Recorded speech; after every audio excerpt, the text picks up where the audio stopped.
Hello students, good morning. कैसे हैं आप लोग? मैं संदीप पांडे आप सभी का एकेडमी फॉर जीनियस के इस यूट्यूब चैनल पर हार्दिक स्वागत करता हूं। तो बच्चों, मैं आज आप लोगों को भौतिक विज्ञान गति, हम लोग आज गति का वर्णन, हेडिंग हमारा क्या है, एनसीईआरटी के बुक से गति का वर्णन।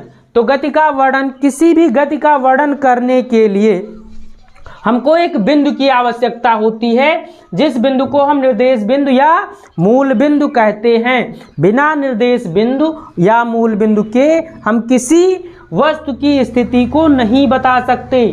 जैसे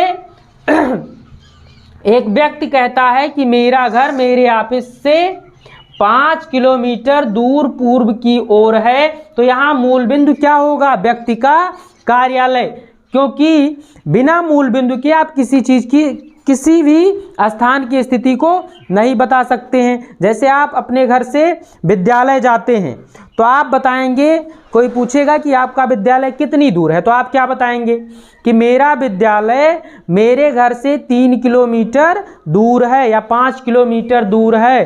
तो यहाँ पर मूल बिंदु क्या है? आपका घर है। आप अपने विद्यालय की स्थिति कहाँ से बता रहे हैं? अपने घर से। तो यहाँ पर मूल बिंदु आपका घर है, अर्थात हर एक वस्तु की या हर एक स्थान की स्थिति को बताने के लिए आपको एक मूल बिंदु की आवश्यकता होती है, एक बिंदु की आवश्यकता होती है। और इसी बिंदु को क्या कहते हैं? निर्देश बिंदु या मूल बिंदु कहते हैं। तो ये हो गया आपका मूल बिंदु। इसके बाद हम लोग पढ़ेंगे सरल रेखीय गति। तो सरल रेखीय गति क्या होती है? यदि कोई वस्तु एक सीधी रेखा में गति करती है तो वस्तु की गति सरल रेखीय गति कहलाती है। जैसे उदाहरण के लिए रोड पर, एक सीधे रोड पर चलती हुई कार की गति क्या होगी? सरल रेखीय गति। इसके आगे हम लोग अब पढ़ेंगे दूरी और विस्थापन। तो दूरी क्या है? तो हम लोगों ने दूरी, विस्थापन और दूरी और विस्थापन में अंतर समझ लिया था। फिर से मैंने परिभाषा आप लोगों के लिए लिख दी है, एक बार मैं फिर से आप लोगों को समझा दे रहा हूं। तो दूरी क्या है? किसी गतिशील वस्तु द्वारा किसी भी समयांतराल में तय किए गए पथ की लंबाई को दूरी कहते हैं। दूरी एक अदिश राशि है, दूरी सदैव धनात्मक होती है। आगे है विस्थापन। किसी गतिशील वस्तु की प्रारंभिक स्थिति तथा अंतिम स्थिति के बीच की न्यूनतम दूरी को क्या कहते हैं? विस्थापन कहते हैं। विस्थापन धनात्मक, ऋणात्मक अथवा शून्य भी हो सकता है। तो विस्थापन एक सदिश राशि है, क्योंकि विस्थापन में परिमाण के साथ साथ हमको दिशा का भी ज्ञान होना चाहिए, तभी हम उसे विस्थापन कहेंगे। और दूरी क्या है? एक अदिश राशि है, क्योंकि इसमें हमको केवल परिमाण पता होता है, दिशा नहीं। तो यही दूरी और विस्थापन में अंतर भी यही है कि दूरी क्या है? किसी गतिमान वस्तु द्वारा तय किए गए पथ की लंबाई को दूरी कहते हैं, और यह एक अदिश राशि है या सदैव धनात्मक होती है। वही चीज़ फिर से लिख देना है। दूरी और विस्थापन में अंतर, किसी गतिमान वस्तु की प्रारंभिक व अंतिम स्थिति के बीच की न्यूनतम दूरी को विस्थापन कहते हैं। विस्थापन एक सदिश राशि है, यह धनात्मक, ऋणात्मक अथवा शून्य भी हो सकता है। तो दूरी क्या है, विस्थापन क्या है, दूरी और विस्थापन में अंतर। इतनी चीजें हम लोगों ने पढ़ ली। आगे हमको पढ़ना है समान तथा असमान गति। तो देखिए, तो समान तथा असमान गति। तो समान गति क्या है? यदि कोई वस्तु समान समयांतराल में समान दूरियां तय करती है तो वस्तु की गति एक समान गति कहलाती है। और यदि कोई वस्तु समान समयांतरालों में भिन्न भिन्न दूरियां तय करती है तो वस्तु की गति क्या कहलाती है? असमान गति। उदाहरण के लिए देखिए, जैसे मान लीजिए एक कार को एक स्थान ए से दूसरे स्थान बी तक जाना है और कार यहाँ ए पर खड़ी है। अब ये चलना शुरू करती है। मान लीजिए पहले 5 मिनट में कार कितने किलोमीटर दूरी तय करती है? 5 किलोमीटर की दूरी तय करती है, मान लिया हमने। फिर अगले 5 मिनट में भी कितने किलोमीटर दूरी तय करती है? 5 किलोमीटर। और फिर अगले 5 मिनट में कार 5 किलोमीटर की दूरी तय करती है। तो देखिए समान समयांतरालों में से 5 मिनट में इसने पहले 5 मिनट में भी 5 किलोमीटर दूरी तय किया, अगले 5 मिनट में भी 5 किलोमीटर की दूरी तय किया, फिर उसके अगले 5 मिनट में भी 5 किलोमीटर की दूरी तय की। तो समान समयांतरालों में ये कार जो है समान दूरी तय कर रही है। तो इस कार की गति कैसी है? समान गति है। कैसी गति है? समान गति।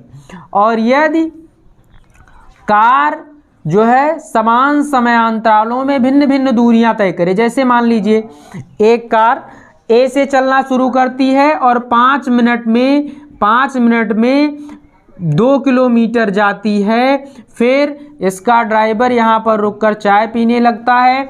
अगले 10 मिनट में गाड़ी कहीं भी नहीं जाती है, रुक जाती है। तो यहाँ पर क्या हो गया?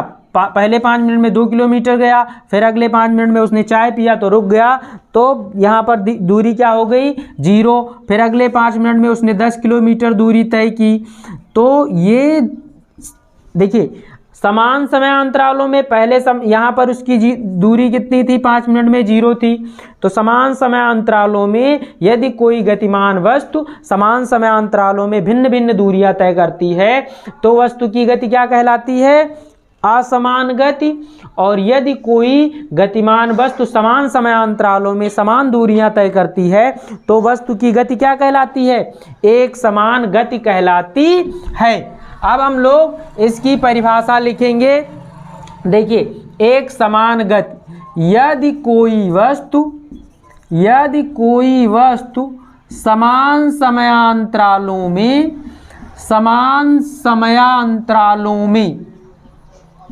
यदि कोई वस्तु समान समयांतरालों में समान दूरियां तय करती है, समान दूरियां तय करती है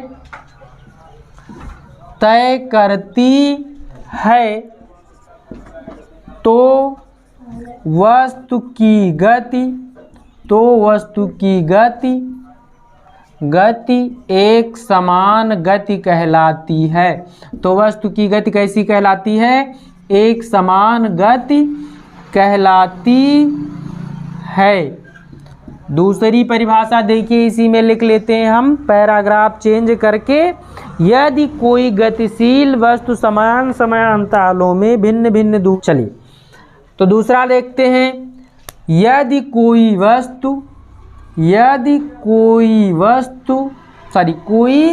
गतिमान वस्तु लिखना था। यदि कोई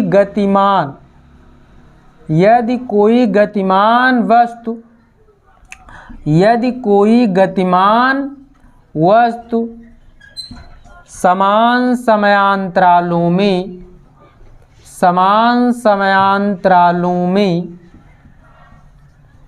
भिन्न दूरियां तय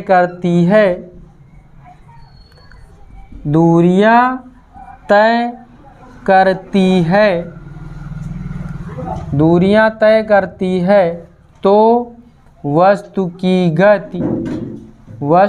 गति असमान गति कहलाती है। असमान गति कहलाती है। तो देखिए लोगों ने पढ़ा, उसमें हमने एक पढ़ा मूल बिंदु। तो मूल बिंदु क्या है? किसी वस्तु या स्थान की स्थिति को निर्धारित करने के लिए हमें एक निर्देश बिंदु की आवश्यकता होती है, जिसे हम मूल बिंदु या निर्देश बिंदु कहते हैं। ये हमने पढ़ा। उसके बाद में हम लोगों ने आज पढ़ा सरल रेखीय गति में दूरी और विस्थापन। तो दूरी क्या है? किसी गतिशील वस्तु द्वारा किसी गतिमान वस्तु द्वारा किसी भी समयांतराल में तय किए गए पथ की लंबाई को हम क्या कहते हैं? दूरी कहते हैं। विस्थापन क्या है? किसी गतिमान वस्तु की प्रारंभिक स्थिति तथा अंतिम स्थिति के बीच की न्यूनतम दूरी को हम क्या कहते हैं? विस्थापन कहते हैं। दूरी और विस्थापन में अंतर आज हम लोगों ने पढ़ा। और उसके बाद में हम लोगों ने पढ़ा समान तथा असमान गति। तो समान गति क्या है? यदि कोई गतिमान वस्तु समान समयांतरालों में समान दूरियां तय करती है तो वस्तु की गति एक समान गति कहलाती है। और यदि कोई गतिशील वस्तु समान समयांतरालों में भिन्न भिन्न दूरियां तय करती है तो वस्तु की गति असमान गति कहलाती है। तो आज के वीडियो में बस इतना ही। आप लोग अपना कीमती सुझाव देते रहें। Thanks for watching.